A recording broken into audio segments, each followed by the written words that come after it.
Nakasentro sa posibleng petsa at lengguwaheng gagamitin sa paglilitis ang unang session ng First Status Conference ng ICC sa kaso ni dating Pangulong Rodrigo Roa Duterte. Yan ang ulat ni RR Tubise. RR? Audrey, tapos na ang unang session ng First Status Conference sa kaso ni dating Pangulong Rodrigo Duterte sa International Criminal Court.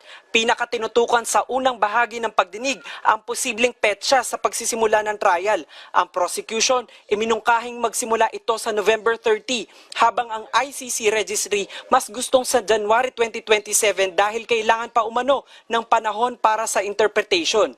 Sa panig naman ng biktima, sinabi ng Common Legal Representative na masyado ng matagal ang January 2027 at sumasang-ayon sila sa November 30 trial date. Tinalakay rin ang mga lengguwaheng gagamitin sa paglilitis. Nilinaw ng Defense Counsel na hindi kailangan ni Duterte ng interpreter dahil marunong siyang mag-English. Pero problema pa rin ng korte ang interpretation para sa mga testigo at sa publiko, kabilang ang Tagalog at iba pang wika sa Pilipinas para masundan ng mga biktima at interesadong Pilipino ang takbo ng trial. Sa unang session din lumitaw na plano ng prosecution na magharap ng 60 to 70 witnesses, kabilang ang tinatayang 31 insider witnesses. Pinaalala naman ng trial chamber sa lahat ng panig na kailangang pabilisin at paiksiin ang presentasyon ng ebidensya dahil pa rin sa kalusugan ng dating Pangulo. Hindi dumalo si Duterte sa unang status conference. Noong May 22, pinayagan ng trial chamber ang hiling ng depensa na i-waive ang karapatan niyang humarap basta't siya'y magsumite ng nilagdaang waiver.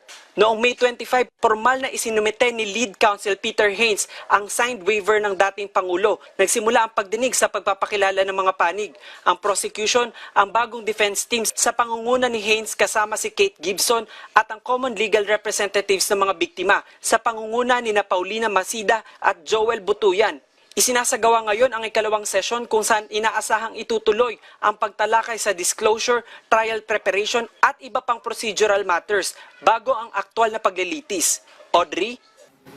Maraming salamat RR Tubise.